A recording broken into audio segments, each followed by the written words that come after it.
Tom, practice observations. You got a lot of them. Got a chance to see 3 practices, Friday, Saturday, and Sunday, if I remember that correctly. What were some of your big takeaways, not only just watching and observing, but talking with the coaches and players afterwards? Well, we just have to try to make the most out of what we see, which is a limited window, and we've been watching a lot of the one-on-one between receivers and DBs, a little bit of running stuff, but as the coaches are very fond at pointing out, until you put the pads on, you don't know a whole lot. And as Sam Pittman himself said, they're running around in underwear out there. So it's a necessary part, the build-up to having full pads on and, you know, helping the freshmen understand what practice tempo is like, that kind of stuff. But we've seen some.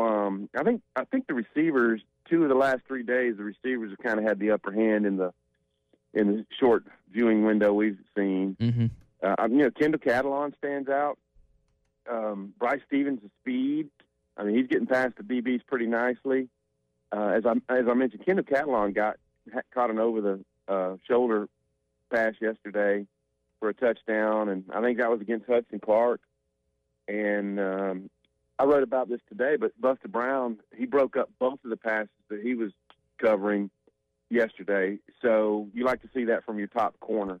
But it's just good competition, and I know all the teams do it, but it's just a good way to make every rep meaningful. You know, you beat somebody, or you get beaten, or it's a, you know, or maybe it's a badly thrown ball or something. But I think it helps the team, and that's what we've been watching, and looking forward to Thursday when the pads go on.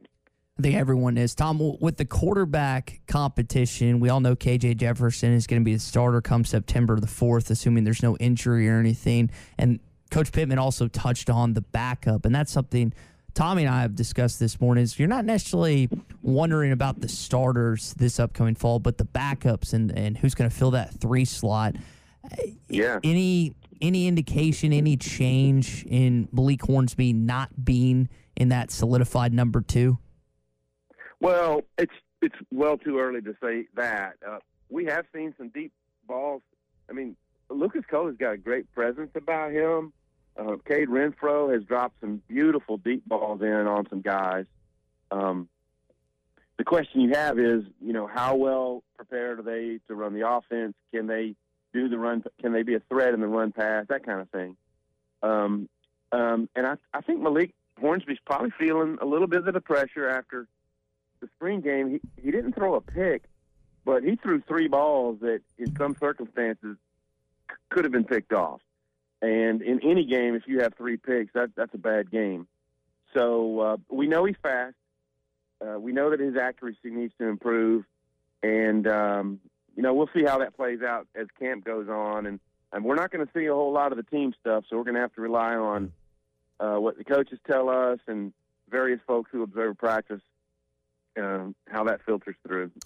Tom, since we can't see a lot other than the eye test, let's just see what your eyes are seeing. We saw Jalen Catalon and Treylon Burks physically look different in their time in the media on Thursday. When you're able to observe the rest of the team out there, are you noticing visibly a difference physically with this team across the board, or were those just 2 exceptions to the rule? What does this team physically look like without shoulder pads and only in helmets right now, what you've seen through the first few days in their physical development in the offseason? Right. I think those guys are part of the whole, and I see Sam Pittman was not fibbing when he came in and said we're a more physical team, we're a bigger team. And you look at the D linemen, I mean, Isaiah Nichols has put on weight, Eric Gregory's bigger, a bunch of guys. I mean, O-line, there's some O-linemen who look, you know, bigger and just thicker, and KJ Jefferson looked a little thicker. And by his own admission, needs to drop about 10 or 12 pounds. And and I feel certain that, you know, the dietitians, nutritionists, and camp regimen will help him do that. You want to be as sturdy as possible at quarterback if you're going to run, but you also want to be, you know, somewhat nimble. So we'll see how that plays out. But yeah, I think Sam Pittman, obviously understanding what the top level of SEC football looks like, knows that his O lineman and the D lineman just have to be bigger to withstand. I mean, they love Marcus Henderson, but unbelievable. Marcus Henderson's had trouble staying up to around 300 pounds, and I think he's in the high 280s right now. They love his feet. They think he might be able to push it at right tackle, but they want to get him a little bit bigger. But, I'd say across the board, I mean, you look at, Traylon Burks looked more cut.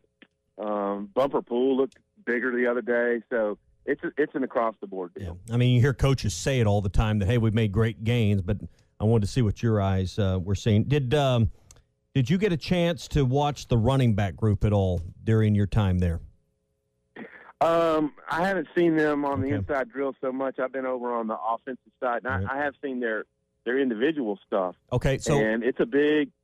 I'm sorry, Tommy. Well, I just wanted to ask you about the number 2, because I think we all know about Traylon Smith going to be the starter, but Sam talked about that on Thursday. Is hey, one of the big things in this camp is identifying who the number 2 is, and I think as wide open as anything in this camp, Tom, is who the number 2 and the number 3 running backs are going to be for this team. So just as you look at these guys, again, with no shoulder pads and the very outset of camp, what are you seeing in that line of guys, vying for the understudy to Traylon Smith?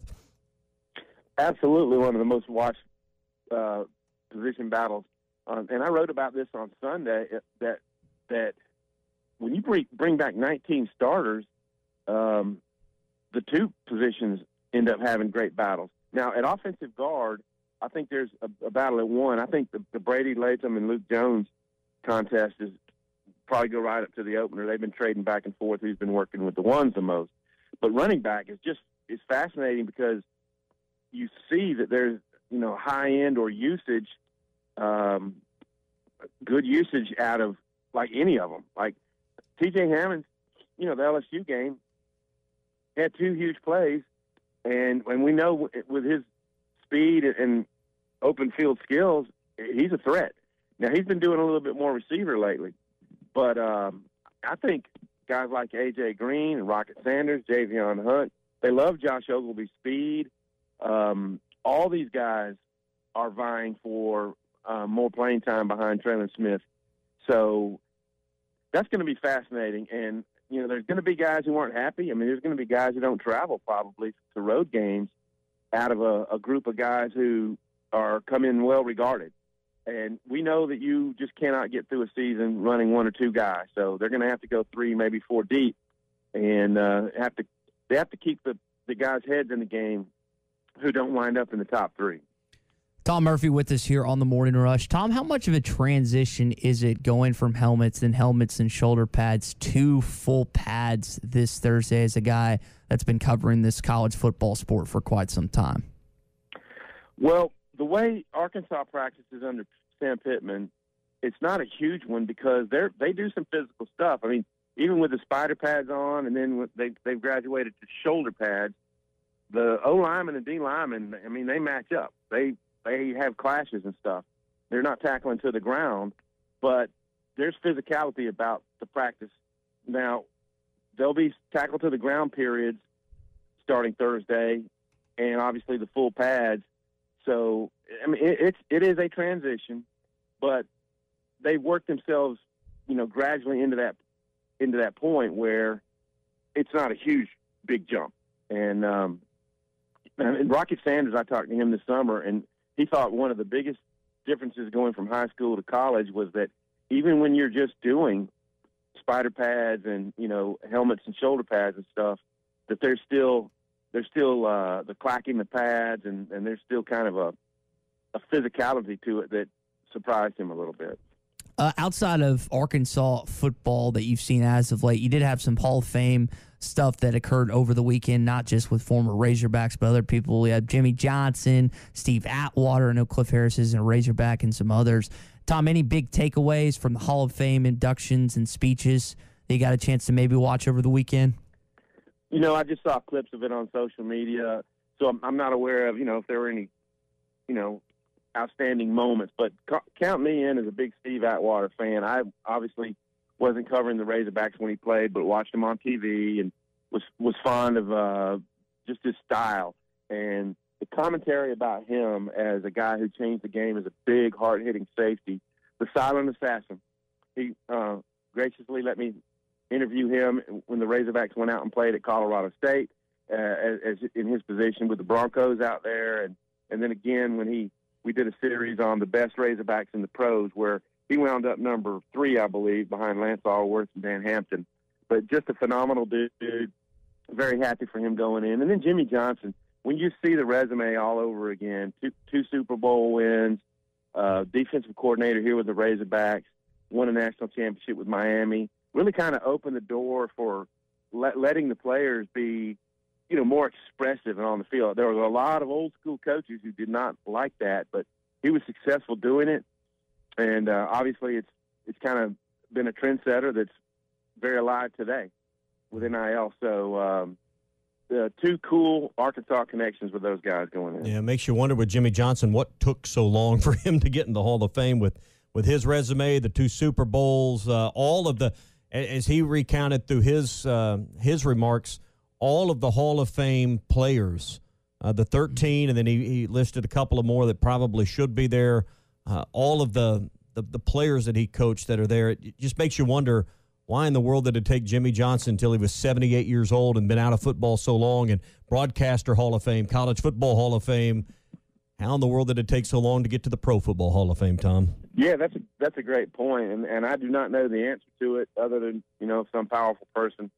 I don't understand. But I'll say this: Chris Mortensen had a good tweet that Jimmy Johnson evaluated himself maybe as more of a team builder, an architect, as a head coach, and I get that. The work he did to make the Cowboys roster go from 1-15 to a Super Bowl champion in just, I think it was 3 years, was, you cannot underrate how difficult and that was, and how precise you had to be, and not making many mistakes to build up a roster of Emmitt Smiths and Michael Irvins and Troy Aikmans and all the defensive guys they got. It was a master job of architecture.